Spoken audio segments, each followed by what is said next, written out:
మంచిర్యాల జిల్లా ప్రధాన వార్తలను చూస్తే మంత్రి వివేక్ ప్రాతినిధ్యం వహిస్తున్న చెన్నూరు నియోజకవర్గంలోని ఓ గ్రామ పంచాయతీ కార్యాలయంలో నిర్వహించిన వేలంపాట వివాదాస్పదమవుతోంది. జైపూర్ మండలం శివారం గ్రామానికి గోదావరి నుండి వచ్చే త్రాగునీటిని పొలాల్లోకి మళ్లించేందుకు నిబంధనల విరుద్ధంగా గ్రామ పంచాయతీ కార్యాలయంలో వేలంపాట నిర్వహించారు అధికార పార్టీకి చెందిన సర్పంచ్ అంజన్ గౌడ్. అయితే గోదావరి తాగునీటిని పొలాలకు మళ్లించేందుకు ఓ రైతు 2,16,000 రూపాయలకు వేలంపాట పాడాడు.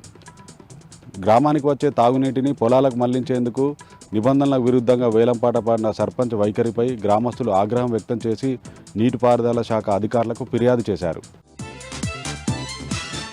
మంచిర్యాల జిల్లా మందమరి సింగరేణి ఏరియాలో తెలంగాణలో ఎక్కడ లేని విధంగా సోలార్ పవర్ ప్లాంట్లో ఉత్పత్తి అయ్యే విద్యుత్ను బ్యాటరీలలో స్టోరేజ్ చేసే విధానానికి శ్రీకారం చుట్టింది సింగరేణి సంస్థ. ఈరోజు మందమరి పట్టణంలోని ప్రభుత్వ మోడల్ స్కూల్ సమీపంలో ఏర్పాటు చేసిన సోలార్ పవర్ ప్లాంట్లో ఉత్పత్తి అయిన విద్యుత్ను బ్యాటరీలో స్టోరేజ్ చేసే ట్రయల్ రన్ సక్సెస్ అయింది. ఈ కార్యక్రమంలో సింగరేణి డైరెక్టర్ తిరుమలరావుతో పాటు ఏరియా జీఎం రాధాకృష్ణ, పలువురు సింగరేణి అధికారులు పాల్గొన్నారు.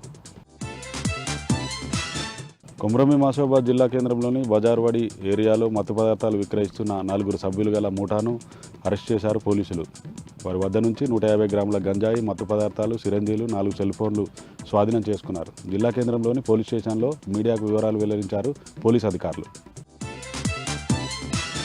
కొమరమి మాసోబాద్ జిల్లా కాగజ్ నగర్ మున్సిపల్ కార్యాలయం ముందు కాంట్రాక్టు కార్మికుల సమ్మె 18వ రోజుకు చేరుకుంది. పెండింగ్లో ఉన్న 6 నెలల జీతాలు, 2 కోట్ల రూపాయల పీఎఫ్ చెల్లించాలంటూ కార్మికులు 18 రోజులుగా ఆందోళన చేస్తున్నారు.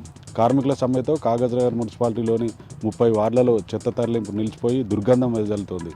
తాగునీటికి పలు కాలనీలు కూడా కాలనీ వాసులు తీవ్ర ఇబ్బందులు పడుతున్నారు.